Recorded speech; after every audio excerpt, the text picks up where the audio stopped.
And now, from beyond our dimension, this is the JeffMara podcast. Here's Jeff. My guest is Annette Bricca, who had a near-death experience at the age of 7 while she was at school. Annette, thanks for joining me and welcome. Oh, thank you. My pleasure. Thanks for having me. Well, Annette, let's start on the day that you had the NDE and go from there. Wow. Okay, there's so much to say. So I was in school. I was 7 years old, maybe 8, 7, 8 years old. And I was in the hot lunch line with a couple of my friends. So there was like me and 2 or 3 other kids. And it was a very long line. And I was going to say, you're probably too young to know this, but now that I know your age, which I don't even believe, so I want to see your birth certificate. In the long line, there was a freestanding record player on a metal stand, and we were kind of standing right next to it. So do you remember record players? Of course. I still have records.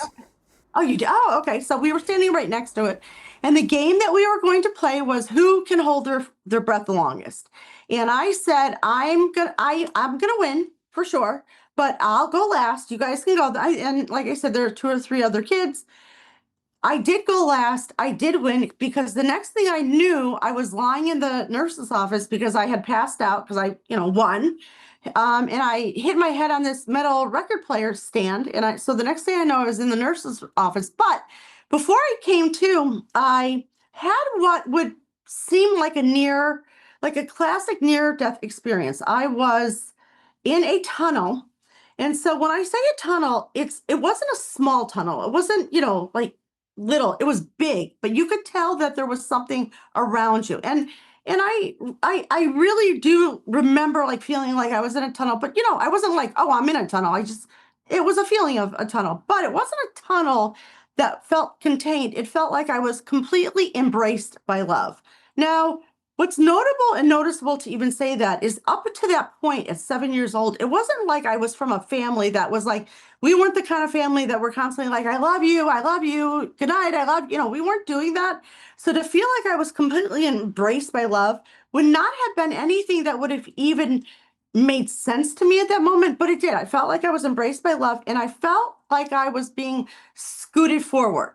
And when I say scooted forward, I meant like literally somebody was scooting me, not that I was walking.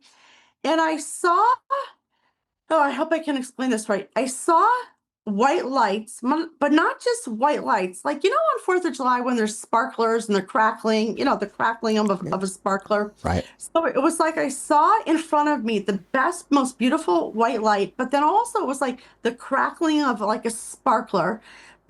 And it was a white light, but there were also other colors of light in it, but not any color that I can even describe. Like, like orange and blue and green and yellow and whatever. It was because it was white, but it had colors in it, which I can't really even put into words.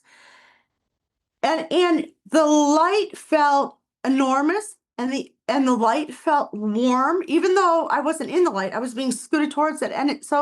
But the light also had music and sound. So I've tried to explain this many times to people. Like, so for example, when I saw the color of the white light, I didn't just see the color of the white light. The white light was also like music, but it wasn't like it was like I heard music being played in addition to the white light. It was like the white light itself was music. So I don't know if you understand what that means. So I was being scooted forward, and I remember like feeling like this is freaking fantastic. Like I didn't know where I was, but I knew I was in a different realm because I was at that time, like I said, I was 7 or 8. I was born.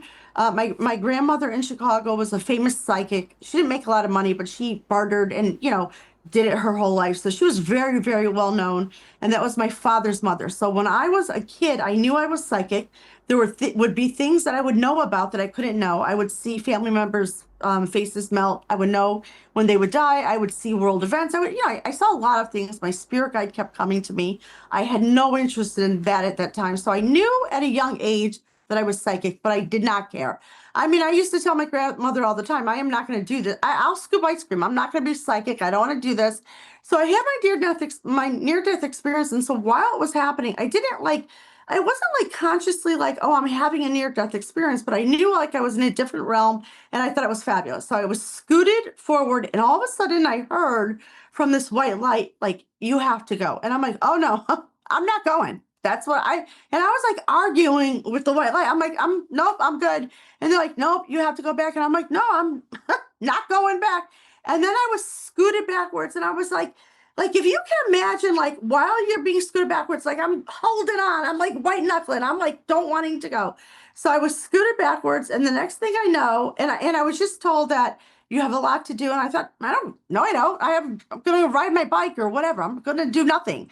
And so I was scooted back. The next thing I know, I wake up and the nurse is hanging over me. And I thought, yeah, you got to be kidding me. And she's like, are you okay? You know, you passed out, you hit your head on this, whatever. And I said, yeah, I'm okay.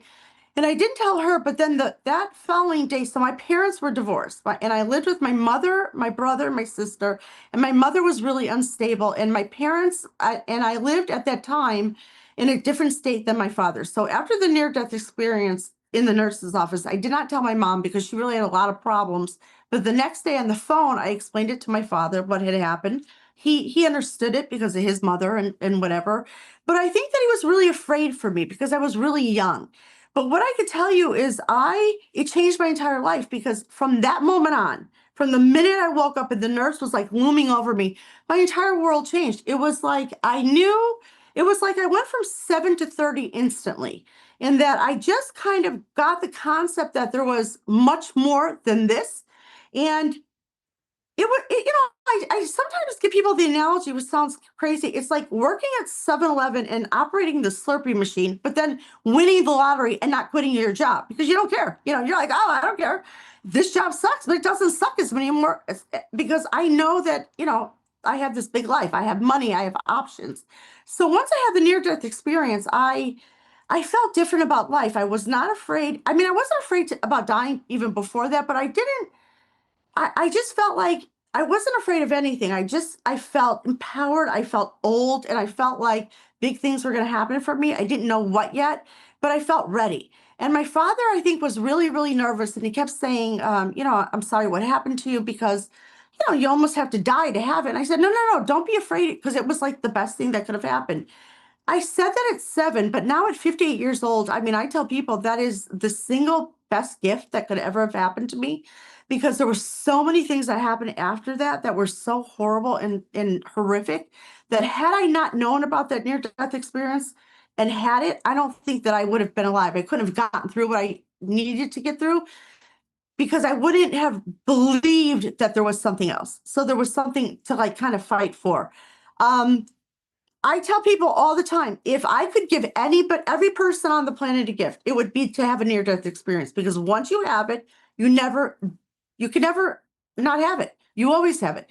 It is the single thing in my life daily that I am constantly reminded of. It's like it happened yesterday. And like I told you before we started, one of the things that I do is I'm a psychic and a medium. I do readings full time for people. I've been doing it for 45 years, but I also help the police and the FBI with missing children, and I do that full time, and that's horrific.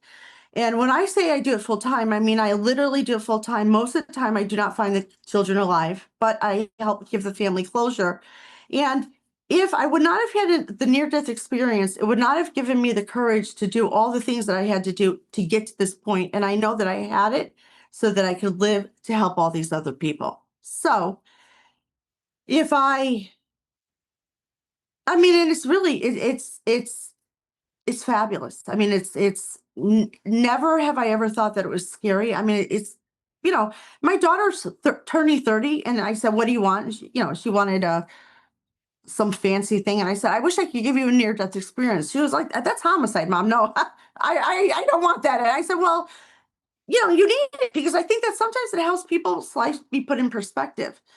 After the near-death experience, so here I was like this 7-year-old living, like doing normal 7-year-old stuff, but I didn't feel 7. I felt like I knew more than everybody else in the room because I just felt like I got it. And then a couple years later, so my spirit guide kept coming to me, like physically in my room. I shared a bedroom with my sister Barbara, and my spirit guide would appear in the doorway like a outline. And I say all the time now that he looked like Benjamin Franklin because he had a tall hat on and kept showing up. And I kept thinking, I'm not interested. And I went to my grandmother and she said, that's your spirit guide. He wants to connect with you because he wants to build a relationship. And I said, I'm not interested. She goes, well, name him. I named him David, not because it's so spiritual. I had a next door neighbor friend whose name was David. I thought, you know what? I don't even have time to name you. So I'm going to name you David because it was, who cares? And then he kept coming to me. And then when I was 10, again, sharing a room with my sister, I was in a state of, I was falling asleep, but I wasn't yet asleep. And I saw a videotape of all these events that were going to take place for, I thought, a bunch of people. Because I did see the person's face and I saw, like them being 12 and 20 and 30 and 50 and even older than I am now. And it was just like events. And I had seen all that kind of stuff my whole life. So I didn't know what it was. But one of the things that I saw a young girl around the age of 12 that would be abducted from her home over a period of 3 days, and like a lot of horrific things happening.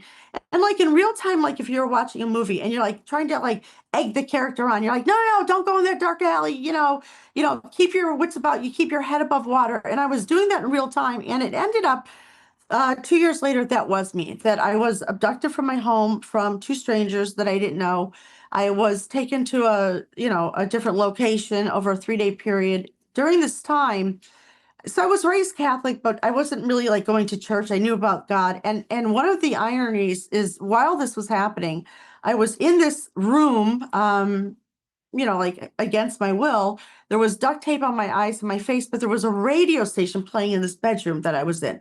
And it was a Christian radio station. And it kept saying, like, if you believe in God, just ask God for whatever you want and God will help you. And I thought, are you kidding me? All right, God, I could use you. I don't know where you are. And I'm sure there's a lot of people that could use you, but I could use you. And I got brave and I took the tape off my eyes and I saw, and it was in September.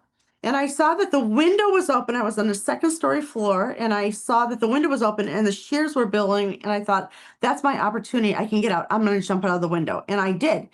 I jumped out of a second story window. I hobbled over to the neighbor. At that time, since I had been gone for 3 days, the police and the FBI were already, I was on the news and everything. It was in 1979. And back in 1979, when you were a minor and this kind of stuff happened to you, they didn't tell your name on TV. They blanked out your face. But when the police and the FBI came and got me and said that we've been looking for you for 3 days, they caught the bad guys.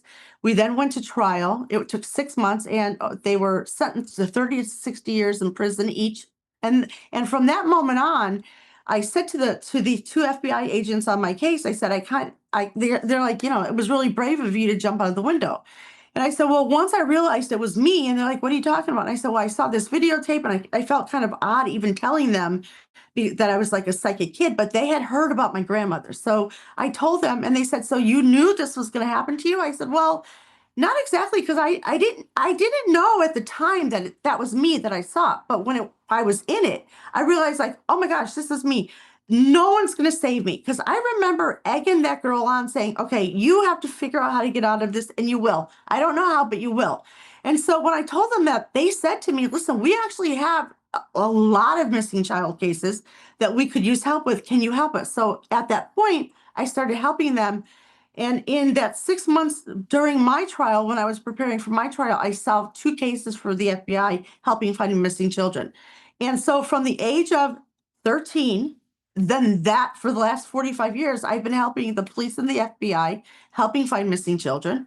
So I do that, plus I do readings. But, I also said that because, nobody has known what my story has been until about 2 years ago. I came out publicly. So even though I had this big career, I have a lot of famous clientele, plus, everyday average people, but I didn't want really anybody to know what had happened to me because I was really afraid. I mean, I don't even have Facebook. I'm the only person, I'm 58 years old, that does not have Facebook, because even though, this happened to me, I thought that these guys, when they get out of prison, they're going to come and get me. When they got out of prison, I found out 2 years ago from my attorney on something else that she was working on. She said she knew my maiden name. She goes, I see that there's these guys, something happened in Michigan. Was that you? And I said, yes. And she said, oh my God, one of them's on death row, but one of them lives not too far from you.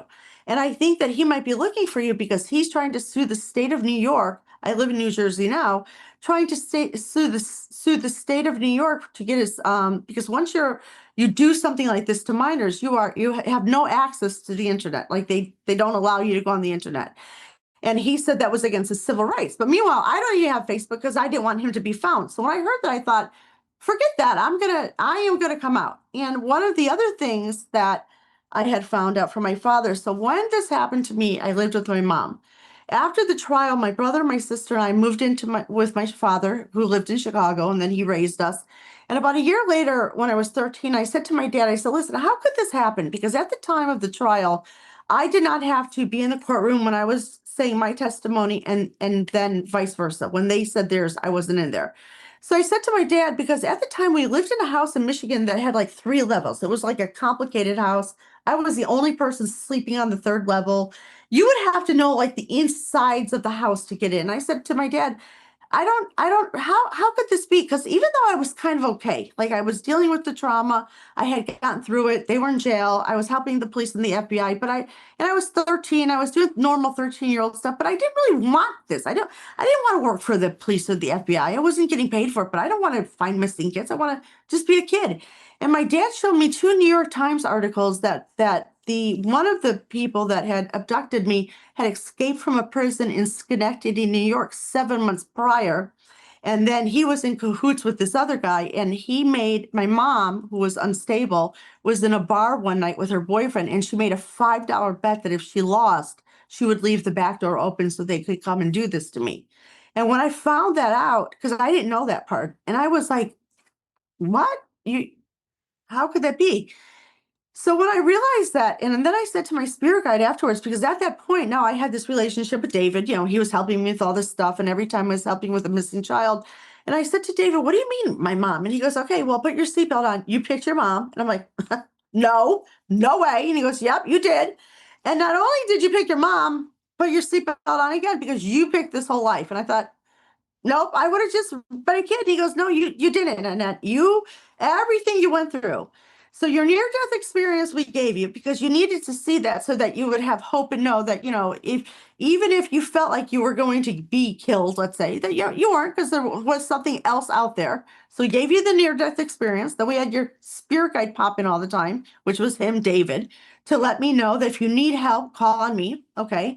And the reason why you had to go through what you went through is you had to know from a personal human perspective, like what it feels like. Because if you were just like this psychic person, let's say, you don't, unless if you've been there, it's hard to connect with people. So you ask for all of this. It's like before, when you're in high school and you sign up for your classes, and sometimes your guidance counselor will say, oh, it's too much. You have too much on your plate. Because before I was here, before I incarnated and I was spiritual, I was super brave. I'm like, you know what? Give it to me. I'll do it.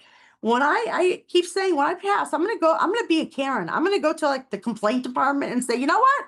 I want to see the manager. Somebody should have jumped in and said, no, she doesn't have to do all this. So, it gave me the life that I have now. So here I am.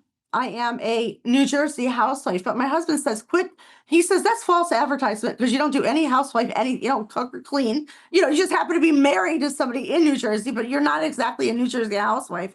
But here I do I find missing children all the time. I do readings on a daily basis. So, even my neighbor thinks I don't have a job. He thinks that I live in the lap of luxury. And you can see I don't live in a mansion and it's hardly the lap of luxury. But he thinks that my husband just supports me and I don't even have a job. And I said to my husband, and he makes sarcastic remarks to me, my neighbor, when I go to get the mail. He's like, hey, women in 2025 work. And I'm like, okay, got it. Thanks. Because I don't tell people what I do if I don't have to, but because I've had all these kind of crazy experiences. But so this is what I do. And I believe that it has given me an opportunity because when I came out 2 years ago, so I went on somebody's podcast who's a client of mine. And many years ago, I used to do TV and radio, live radio, and I had a lot of really famous clients back So I have a 28-year-old daughter. I raised her in Long Island. I was a single parent. And we used to have like very famous people coming to my house to get readings because they did do a lot of remote readings. And my daughter loved it. She would like go to school like a big shot and shoot off her mouth and say, "Oh, guess who came to my house?" And of course, I lived on like a dead end street where like the celebrity or like the artist or the athlete would have to drive down the dead end street. And of course, it was like I was the last house, so all my neighbors knew who these people were. But I was just trying to live a private life because I was afraid of these bad guys. That was really what it was. So even though I said, because when I graduated high school, I said, because then I was kind of, I wouldn't say famous, I was really well known for this. I said, forget this. I'm going to go to California and I'm going to reinvent myself. Problem was, is I was already doing a lot of readings for famous people.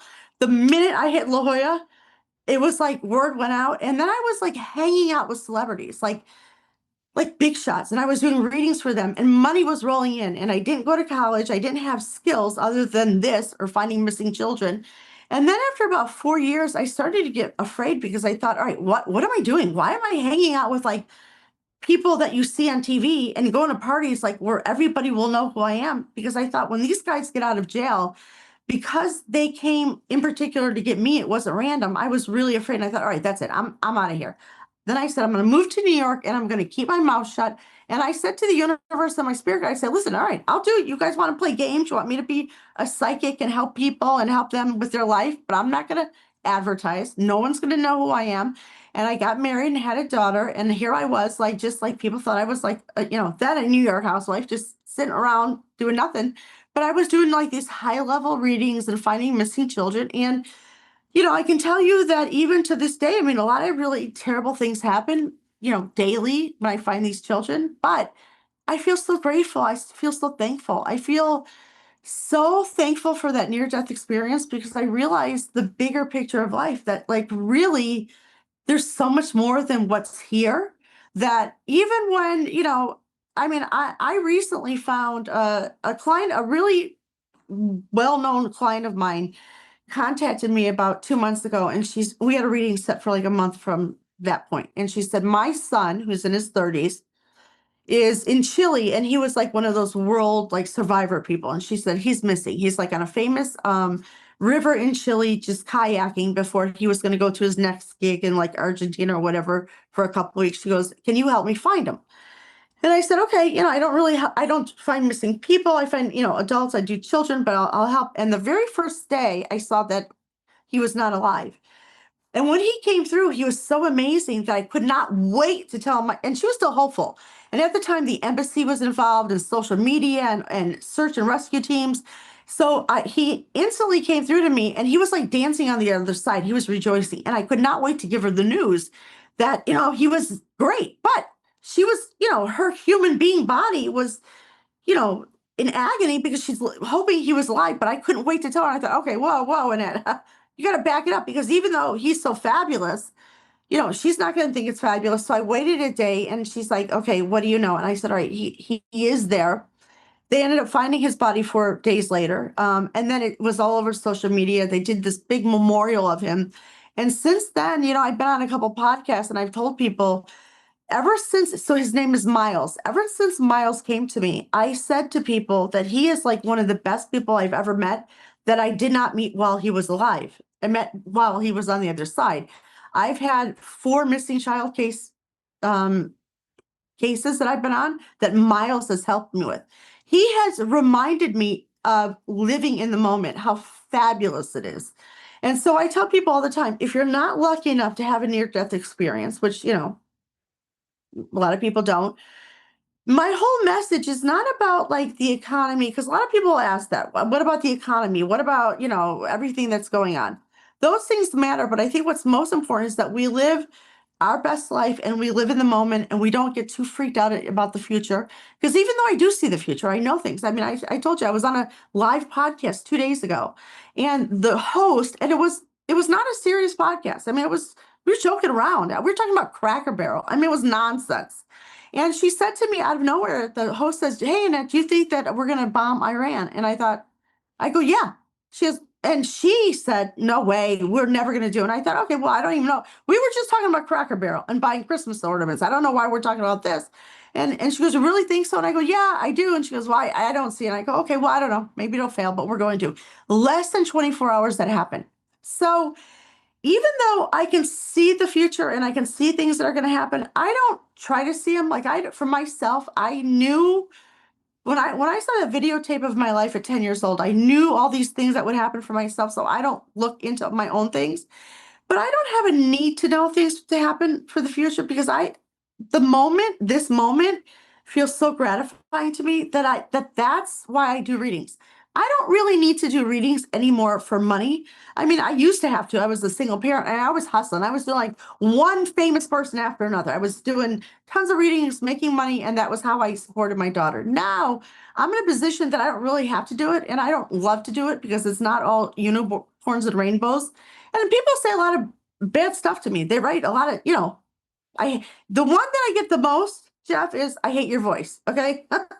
Tons of people tell me they hate my voice. Okay. Listen, there's a lot of things to hate about me. I can tell you, I can think of 30 things to hate. I wouldn't even put that on the top 10. Okay. There's a lot of better things you can hate than my voice. Okay. But people, so I wouldn't do this all day long every day, but I do it to give people hope because I remember what that was like. And I remember what it was like living, not knowing what there was out there. So I single-handedly every day do reading after reading to try to give people hope and let them know, yes, you might be going through a difficult time and things suck, but there's a light at the end of the tunnel, and you have to participate in your own life. You have to make hard choices to get there, to get to the end. And that's why I do it. How does it work for you? I mean, do you have to meditate and get in the zone to be able to find somebody's kid? When I do a reading in person, so I don't do a lot of in-person readings anymore because you don't have to, because a lot of people, it's remote. But if we did it, we would do it in a dark room. I face a wall, my eyes are shut. I go into a meditation. So I have my client, like I ask them a couple questions and then they're behind me and they're in the dark room too. So they're like, why are we sitting in the dark? And I said, well, this is my process. This is the way I do it. I'm a little slumped over and I do a meditation and I say to them, and it's about 2 to 3 minutes long. And I tell them, here's what I want you to do during this 2 to 3 minutes silently. The entire time, all I am doing is praying that David shows up. I'm like, okay, David, do not fail me now. Because if I lose my car keys, I can't find them. I mean, sometimes I'll tell my husband, where are my keys? Call my phone. He's like, you could find a dead body. Can't find your car keys? What? No, I'm not going to look for your car keys 50 times again today. So I do this meditation. I ask David, my spirit guide, to come through because I never, ever know that it will. I mean, it has always worked for 45 years, but I'm still afraid. I have a lot of really famous singers and they tell me like, I'm afraid to go on stage. I get it because I'm afraid when I do a reading, what if it doesn't happen? So my client thinks that I'm, like connecting with the realm. I'm not. I'm like, David, you please, one more time. Okay. I don't even care about the next one. I need you to show up right now and tell me something that will blow their socks off, give them hope and make it better than they showed up. And that's really, so they think that I'm, like connecting with, angel. I'm not doing any of that. Okay. I am begging. Okay. So I beg. He shows up, then I start talking. And I don't really even know. I just talk. Like you and I are talking. I just talk. The thing though, which is the secret that I'm telling you. So sometimes people will call me and they'll be like, oh my God, I have a couple questions, and I'm like, oh, I'm so sorry. I need David. I can't do it without David. Okay. That's not entirely true because I can. I tell them that because I want to just go to CVS and buy, Tylenol. I want to go out to dinner and not, the waiter asked me how much change does he have in his pocket, or is his wife going to be okay, or are they going to have a baby? I want to just be normal. So thank you for blowing up my spot because now all my clients from all these years are going to be like, you mean to tell me all these times and I've asked you an extra question and you're like, oh, David's not available. You have to go into a meditation that you don't have to. But that is how I do it. It is through David that comes through me. But I don't have to meditate. I mean, because really David is my higher consciousness. So it's me tapping into my higher consciousness and me answering questions or telling somebody about their life, about things that I could not possibly know. Is it possible you only think you need David because the other day it just popped into your mind that there was going to be a bombing? So that's my point. I don't need David. I just tell people I need David so that I get I get a break. Oh, okay. That's what I'm telling you. That is going to be, you know what? We're going to get a lot of views because all my clients are going to be watching this. Going to be like, how dare you and that? They're going to be like, what? You mean to tell me, because I have for 45 years, so thank you very much, have said, well, I need to meditate with David. But David is always, like I had a client the other day, I was on the phone and she called a couple of minutes late and she's like, are you ready? I said, yeah, I was waiting for you. And she goes, well, do we need to wait for David? And I thought, what? And like David's driving in his car. Like he's got to park his car and get here. I'm like, and I didn't even know what she meant. I go, what do you mean wait? She goes, well, is he there? And I thought, oh wow, like, okay. I go, yeah, he's here. And she goes, oh, did he just arrive? I go, yeah, he just arrived, because I don't want to say it's because that's the way I've been selling it, but I tell people, yeah, David's the one that comes to me. He is. It's what I call my higher consciousness. I don't need David. I just say it because I want to also, I went to a party recently, okay, and somebody asked me, what do I do for a living? And I said to my husband on the way, no one who doesn't know who I am, I'm not telling anybody what I do. Because I don't care, you do you. All right, so they said, what do you do? I said, I'm an airline stewardess, okay, which is a joke. They go, oh, for what airlines? Okay, Jeff, I hope you know this airlines, because I said TWA, which is not even an airline anymore, okay? Yeah, I remember that. You remember TWA? Of course. You could smoke on TWA, yeah. So the person looked at me who was older than me, so they know that, there is no more TWA, and they go, so you are currently a stewardess for TWA. I go, yep, I am. And they're like, well, I know that there is no TWA. And I thought, why? I wasn't thinking. And they're like, what do you really do? I go, okay, well, if you didn't believe that, you're not even going to believe the next thing. So, and I told them, and yeah. But I do say David so that I don't have to constantly be being, because people would ask me, because people, people don't want to think, they don't want to make decisions. I tell people, I don't think you need a reading. I think everybody needs an NDE. That would be great. I think that people, if they had an idea and if people had interactions with aliens or UFOs, I think that's great, because it also reminds you that this is not just this, it's a bigger picture.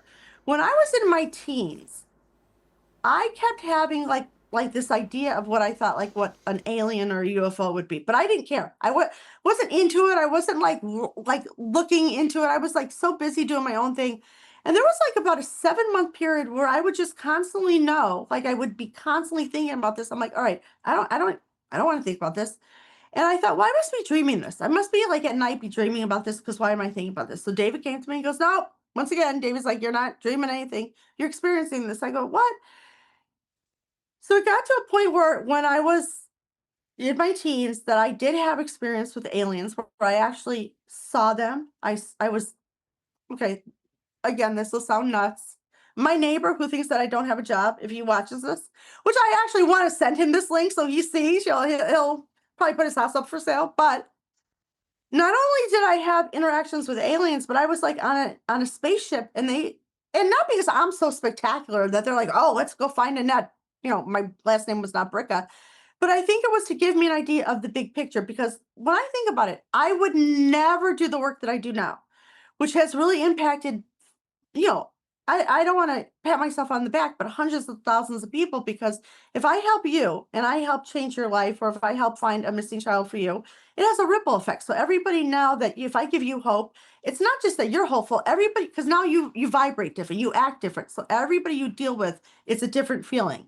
So I believe that the reason why these aliens came to me was to say, all right, listen, you think you think now that you've had an NDE, woohoo, now, and you have a spirit guide, big deal, and you were shown a few things, and now you're helping the FBI and the whatever. We're going to show you that there's a much bigger world out there. And so, not that I think that I'm an expert in this, but I also don't think that I'm not an expert, because, I don't talk about it often, but I feel, I don't want to say that I know everything about aliens, but I've seen the future of medicine. I've seen the future of communication. I've seen, so like wars and things like that. Like when I was asked like about Iran, if Iran would be bombed, when I said yes, I just instinctively said yes. I didn't even think about it. I'm not happy about those things. It's not like I want any of these things to happen, but I don't think of events as like good or bad. I mean, that's one of the other things that I think that I'm fortunate, because all the things that I know, they're just events.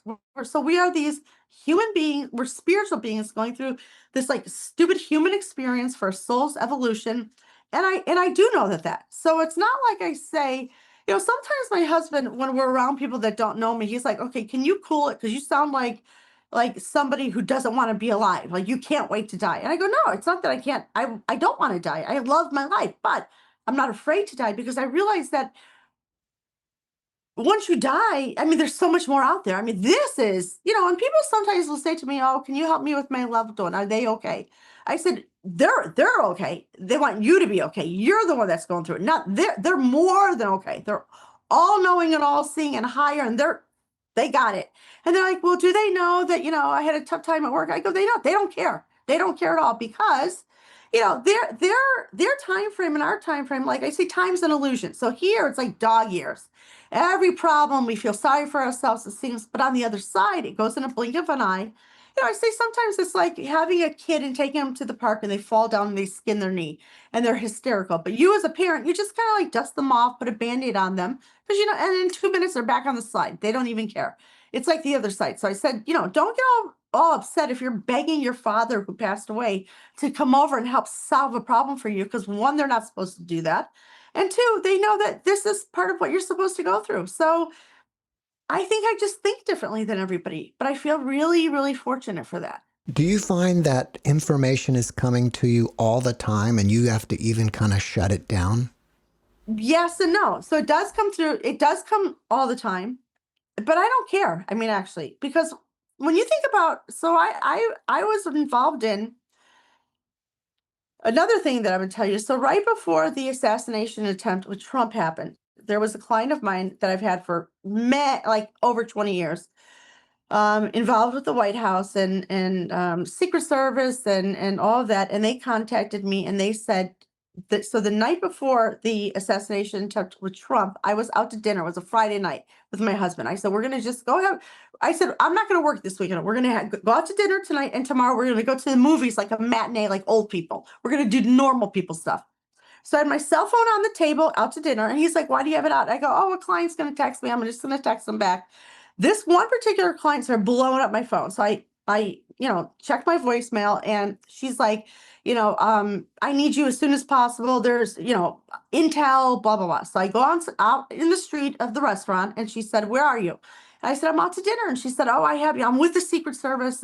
We have intel, credible information that there's going to be an assassination attempt. And at that time, it was when Biden was running and Trump were running. So it was those two. And she goes, do you think that there will be an assassination? So just instinctively on the street, I said, no, there's no assassination, because I thought she meant of the president. She meant of Trump. That was the intel. So I said, no. And she goes, okay, well, it's not of Biden, it's of Trump. And I go, okay, well, I said, well, I'll get back to you when I get home. I'll be done in an hour. She goes, no, this is real time. We need it real time. So I said to my husband, he's like, I knew we were not going to have a normal dinner. So we pack it up, we go home, I do a meditation. I call them back and I tell them in real time, like what I see. And they said, do you believe it could be stopped? And I said, not only do I think it cannot be stopped.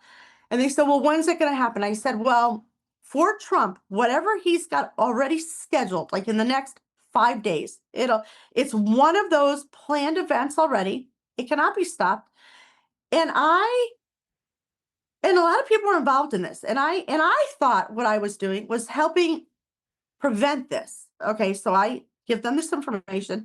Then I went to the movies the next day and my phone blew up and my daughter contacted me and she's like, oh my God, Trump was just shot. I thought, what? How could he be shot after I just gave them all this information that it should have prevented it? So then my phone blew up and all this took place and I realized that, and from David, I said, why did you get me involved in this? I don't want to, because somebody also died from that, that situation. I would not have wanted to even be a part of it if I thought I couldn't prevent it. And my spirit guide reminded me again, which is my higher consciousness. All right, Annette, you're not God. Okay, so we're not, you're involved in these things, but you can't prevent or make anything happen, or else when I got divorced, my ex-husband, who I hated, and I, didn't wish good things on him on a regular basis, if I had real power, something would have happened to him. I had none, because we can't determine what happens. But I was really upset after that. I thought, I don't want to be involved in this. I don't want to know things like that. But David kept reminding me, well, you don't get to pick and choose, because whatever we bring forward to you, whatever we tell you and you put out there, whether, again, everybody thinks it's a good or a bad thing, you, Annette, you do know that it's just an event. It's not a good or bad thing. Because I say often, I know from a human perspective that, like, breaking your leg and winning the lottery are two different things.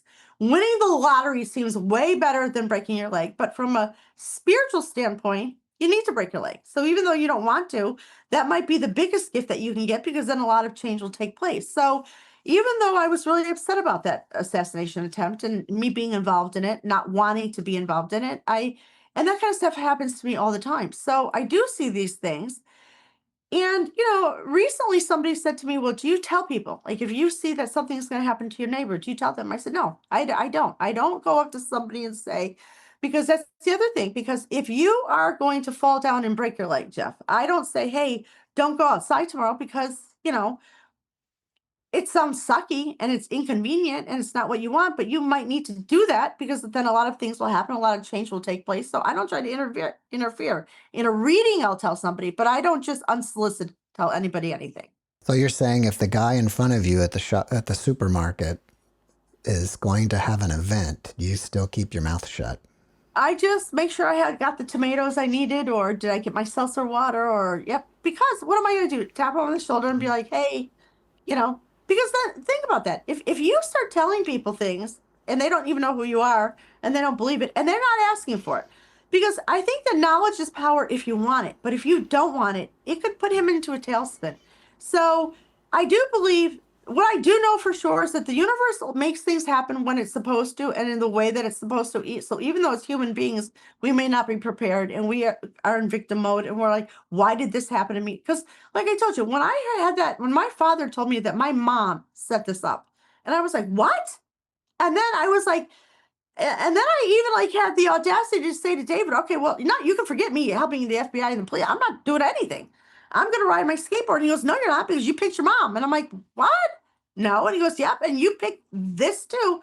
And so it was like, he sat me down at 13, my spirit guide. And he's like, let's just get it out in the open. This is going to be your life going forward. You're going to help all these people. And this is why you have to go to these experiences, because if you don't come from the knowing, because I think a lot of people up to this point, when I would do a reading and they didn't know my story, they would think, oh, you have a charmed life. Like, who are you to tell me? You haven't really gone through anything. How do you? But then now that people know my experience and know what I've went through, it's like a different level of respect. I mean, I've had a really fabulous career. So not a lot of people had to know, but now that they do know, I mean, it's a different level. I mean, it's really, people are kind, they're nice, but they realize that it's not just me seeing something through my crystal ball, which I don't have. I don't have a crystal ball. I say it so often that even my new website designer put like a crystal ball on my website, that I don't have crystal balls. Um, but I, I just know that things are supposed to happen. It happens the way that it's supposed to happen, and I'm grateful to do the work that I do. Since you are tapping into the future, does that mean that there is no free will and things are just going to happen? You just asked my favorite question of all time. Okay, so Good. what I tell people all the time is I believe that we do have free will, but I believe that we have a lot less than people think, which freaks them out, because like, what? So I believe if you're going to get a car, yes, you can get a BMW or Toyota, you can get a blue or a red, you have free will. But when I do a reading, I see your Akashic records, which is the blueprint of your life, which I believe is really the major milestones of things that you are going to do in this lifetime. But I believe that because of your free will, you can alter time. Because sometimes I'll do a reading and I'll say to somebody, you're going to get divorced. And they're like, no way, you're crazy. I love my husband. He's the greatest thing since sliced bread, and she'll leave me, or we'll get off the phone doing our reading. And because I said it, she tries really hard to make sure she doesn't. So she might stretch that relationship out longer, but I ultimately believe she will. So I think that we have free will in some things. The only thing that's not shown to me in Akashic records is suicide, because I think suicide is something that we all have. It's an exit point that we have. If it gets too rough, we can do it. I don't think we're supposed to do it, but and we're not judged by it. And that's one of the other things. When I had my near-death experience, so a lot of people have asked me, did I go through a life review? I didn't in the moment, but afterwards, after my near-death experience, when I was with David, and he's like sitting me down, like, "Hey, this is going to be your life." He said a near-death, like a life review, is really something that you would give yourself. I said, well, I would always give myself like 10 out of 10 out of anything. Like if I had a job, if I worked for cable and they're like, okay, can you do your own performance review?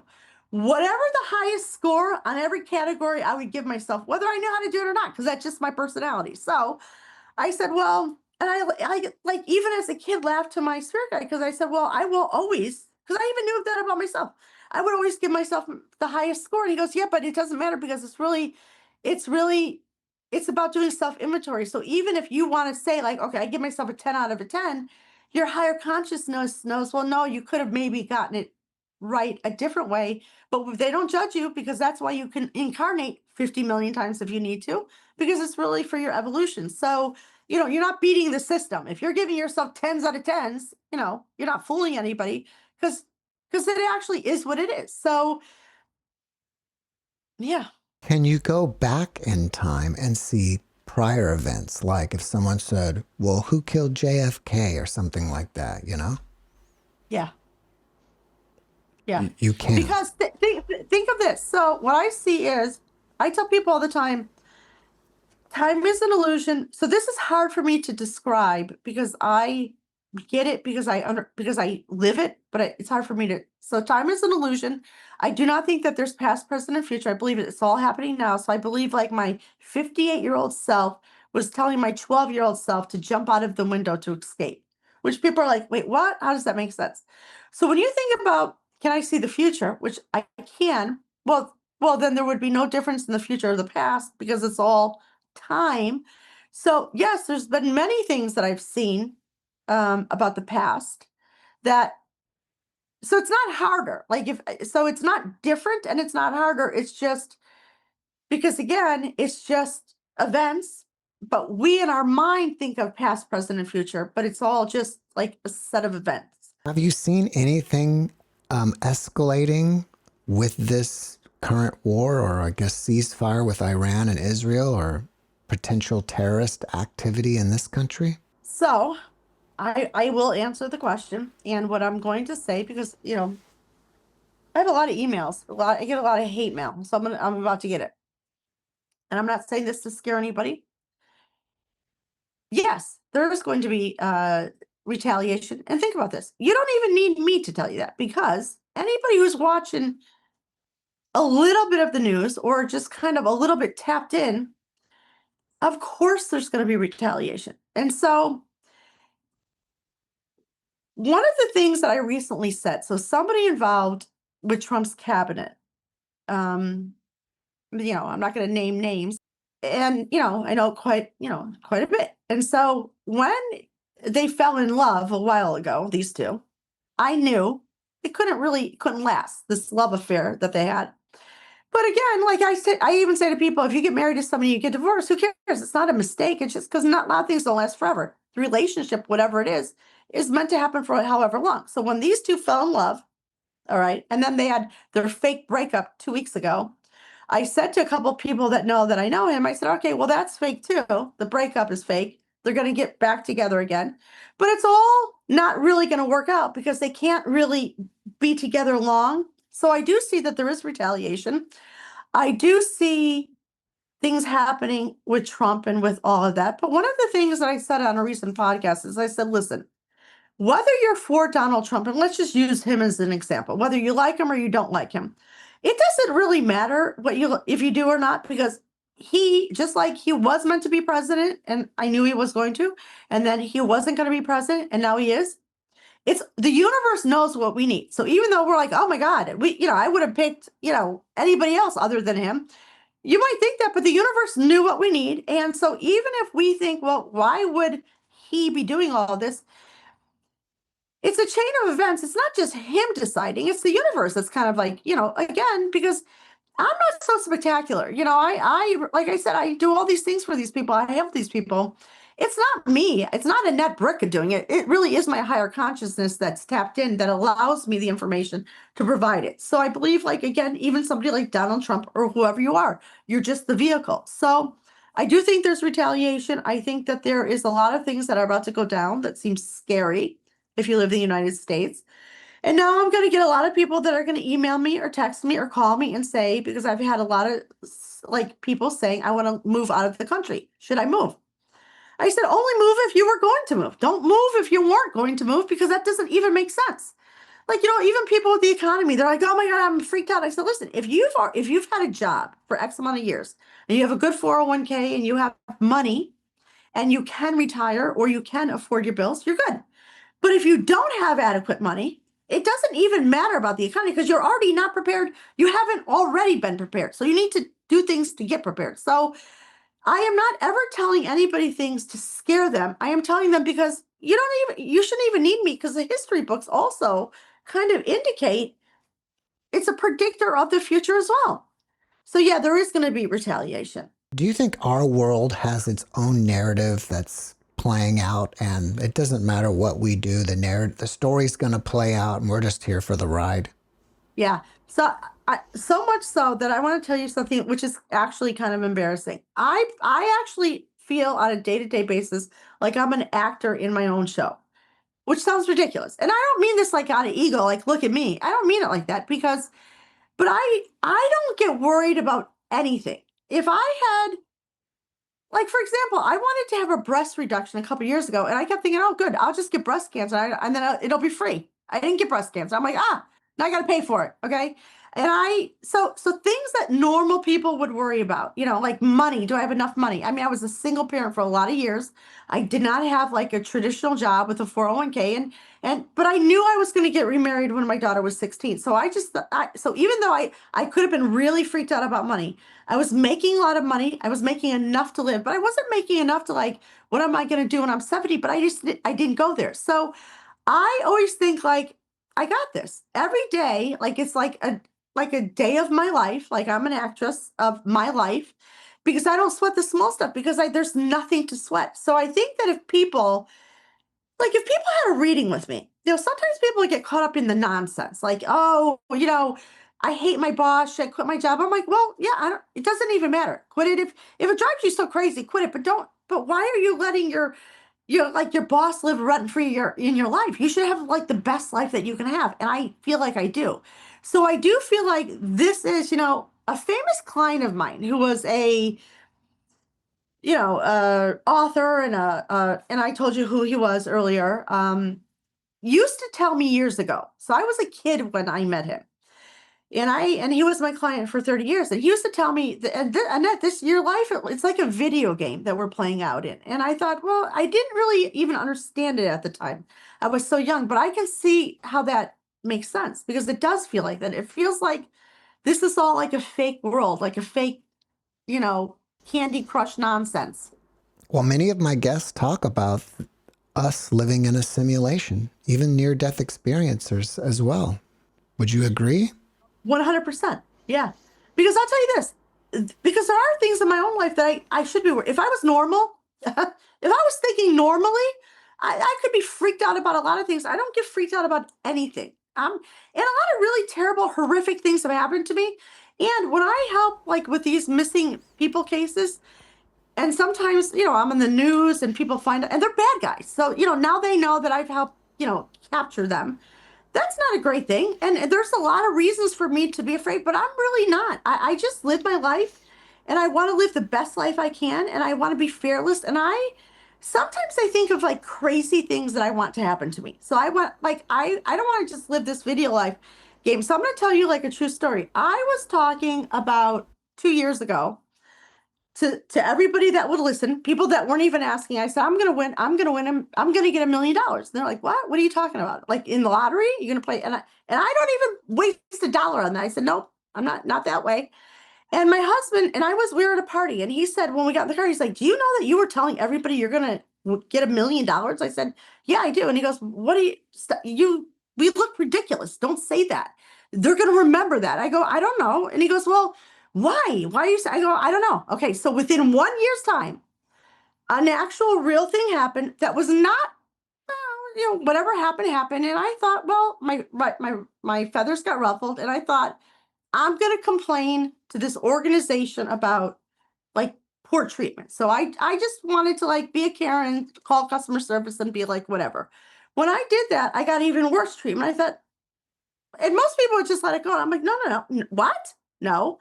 So I kept escalating it to the point where, like, the fifth time of like just making these calls, a celebrity, like a really famous celebrity attorney who's like on CNN all the time, who's I know, I casually mentioned to her, I said, I want to do something. And she's like, well, what are you talking about? There's nothing you can do. And she like represents like, big corporations and big, I go, I don't know. I want to go after them. She goes, for what? What are you talking about? I go, I don't know. I just feel like I do. And so I go, I want you to represent me. And she goes, well, I not what? And then what? Okay. Fast forward, we do it. She's like, what do you want to go? And I wanted an apology, actually. I wasn't even like, oh, this is where the $1 million is going to come from. I was like, oh, because I was just like, how dare them? And so she's like, well, this is going to be monetary because you're not hiring me. I'm not doing this for nothing. I don't care about your stupid apology. This is going to be a money thing. How much money do you want? I go, well, I don't know. I didn't even think about that. What do you mean? She goes, what do you mean you didn't think about it? So she contacts them. We get into this thing. We go to mediation, and she starts with a high number. And I was like, because I wasn't thinking about that. It happened, Jeff. Okay.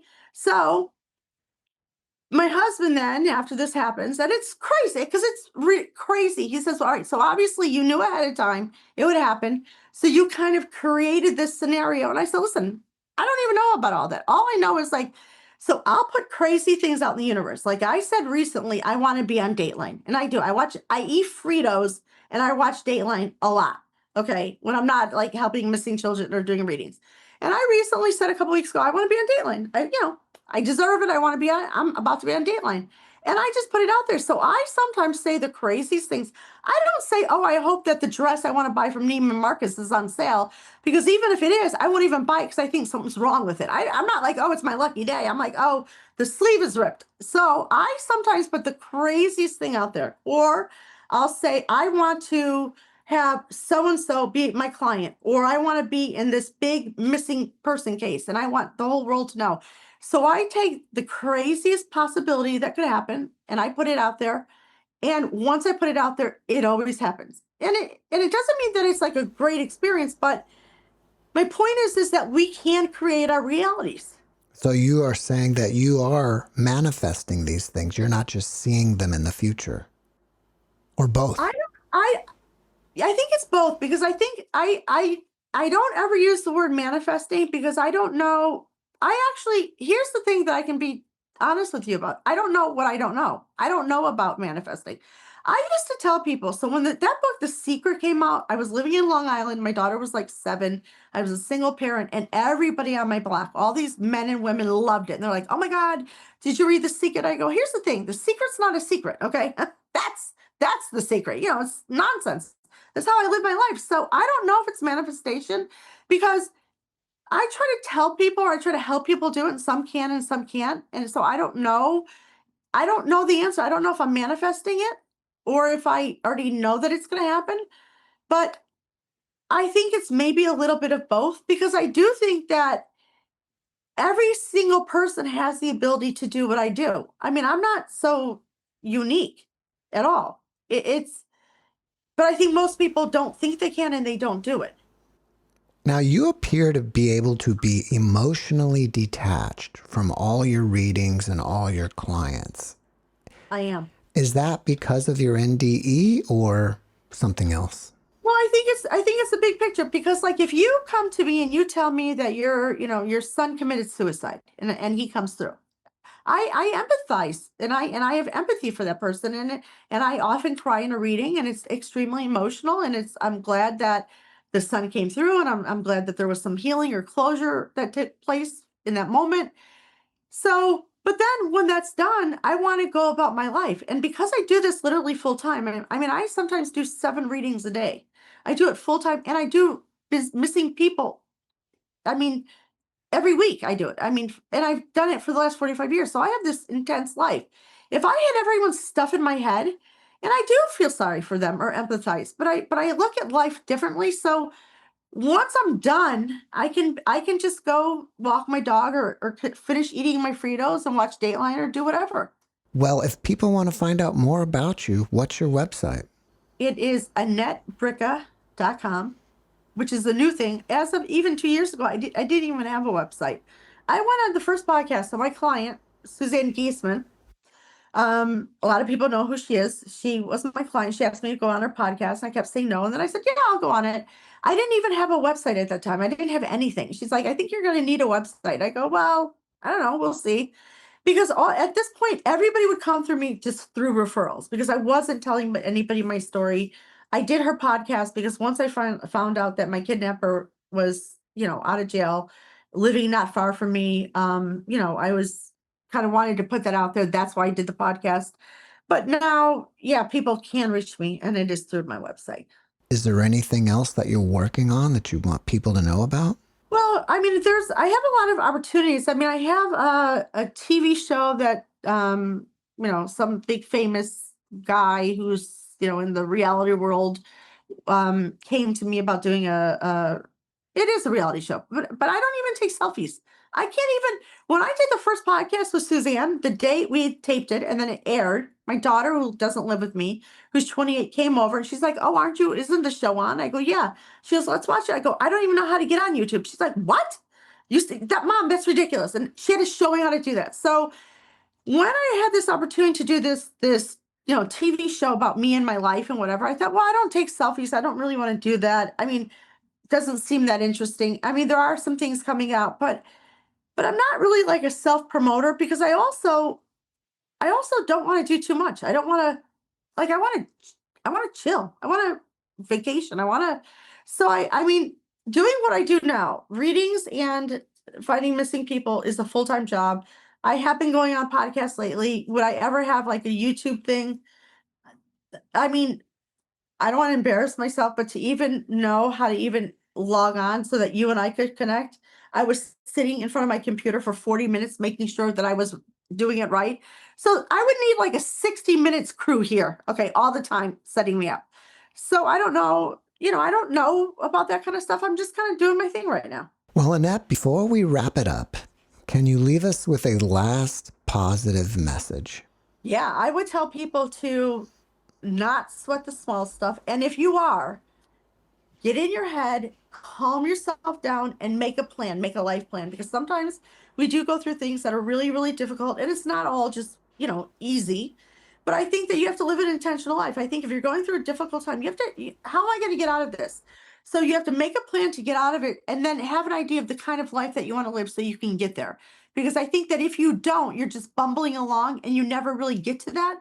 And I think that the whole point of our life is to have the best life that we can, to live in love and joy. So things like, I don't want to say the bombing like it's no big deal, but because those things are always going to happen. It doesn't matter who we're doing it to. It always will happen. I think we're just in the midst of it, but we're supposed to focus on us. If you do you got this. That's what I would tell people. Annette, thank you for your message, and thank you for being my guest. Thank you. Yeah, my pleasure. Thank you. Thanks for watching the JeffMara podcast. I really appreciate you. Another way to show support is through YouTube memberships. And if you do, there are loyalty badges and other perks depending on your level of membership. All you need to do is click the join button underneath the video to find out more. Thank you for your support.